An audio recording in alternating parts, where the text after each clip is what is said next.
आप देख रहे हैं समाचार एजेंसी ऑफ इंडिया में साइन न्यूज। नमस्कार दोस्तों, समाचार एजेंसी ऑफ इंडिया की साइन न्यूज में एक बार फिर आपका स्वागत है।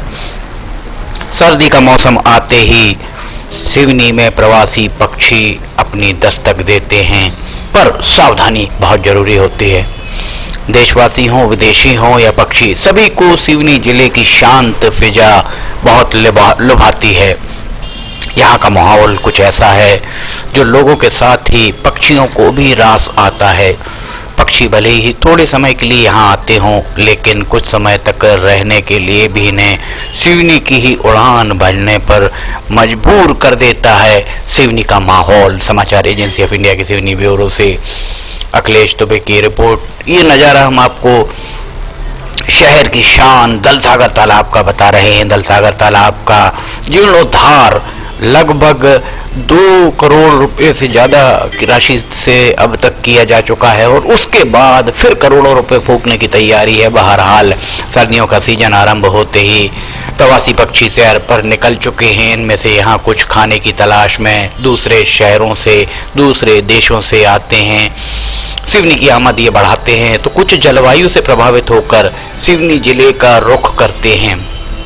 इन प्रवासी पक्षियों की संख्या देश के विभिन्न कोनों से आ रही है, वहीं विदेशों से आने वाले पक्षियों की संख्या में भी इजाफा हो रहा है। शहर का वातावरण पक्षियों को रास आता है। ऐसे शहर में उनकी आवाजाही साल भर बनी रहती है, लेकिन ठंड में उन्हें आना, विशेष रूप से उनका आना बढ़ जाता है। बर्ड वॉचर्स बताते हैं कि पिछले कुछ सालों में पक्षियों की आवाजाही शहर में बढ़ चुकी है। शहर के अलावा सिवनी जिले में जहां भी जल स्रोत हैं, ज़्यादा मात्रा में जल मुहैया है, वहां पर इनकी आवाजाही बनी रहती है।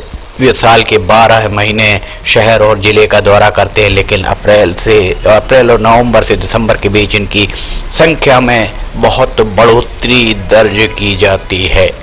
समाचार एजेंसी ऑफ इंडिया के सिवनी ब्यूरो से अखिलेश दुबे की रिपोर्ट। बर्ड वॉचर्स के अनुसार जिस कारण पक्षी आते हैं वो बात हम आपको बताते हैं। आसपास मौजूद कीटों के लिए पर्यावरण बदलाव के कारण कुछ खास भोजन की तलाश में, जो सिर्फ सिवनी जिले में ही मिलता है, के चलते प्रवासी पक्षियों के लिए सिवनी जिला मुफीद साबित होता है। इसके अलावा मौसम की नरमाहट के चलते उत्तरी एशिया, रूस, कजाकिस्तान, साइबेरिया आदि देशों से पक्षियों की आमद हर साल होती है। इसमें साइबेरियन सारस, greater flamingo, black winged, common teal, yellow wagtail आदि पक्षियों का शुमार है। पिछले कुछ सालों से पक्षियों में बीमारियां भी देखने को मिल रही हैं। इस स्थिति को देखकर जिला प्रशासन को चाहिए कि इस दिशा में आवश्यक कदम उठाए और यदि आवश्यक हो तो एडवाइजरी भी जारी की जानी चाहिए, ताकि बर्ड फ्लू या इस तरह की अन्य बीमारी सिवनी में पैर ना पसार सके। विडंबना ही कही जाएगी कि जब एडवाइजरी जारी होना चाहिए तब तो स्वास्थ्य विभाग सहित अन्य विभाग मौन रहते हैं, पर सांप निकल जाने के बाद लकीर पीटने की तर्ज पर एडवाइजरी जारी कर विभागों के द्वारा रस्म अदायगी की जाती है। आपके घरों के आसपास अगर ऊंचे दरख्त हैं, हरे भरे वृक्ष हैं, तो इन वृक्षों पर भी आपको नए तरह के पक्षी दिखाई दे जाएं तो आश्चर्य मत करिएगा। ये विदेशी पक्षी हो सकते हैं। ये देखिए, यहाँ पर दलसागर तालाब के बीच का टापू जो है किस तरह सफ़ेद हो गया है, वृक्ष भी सफ़ेद हो गए हैं।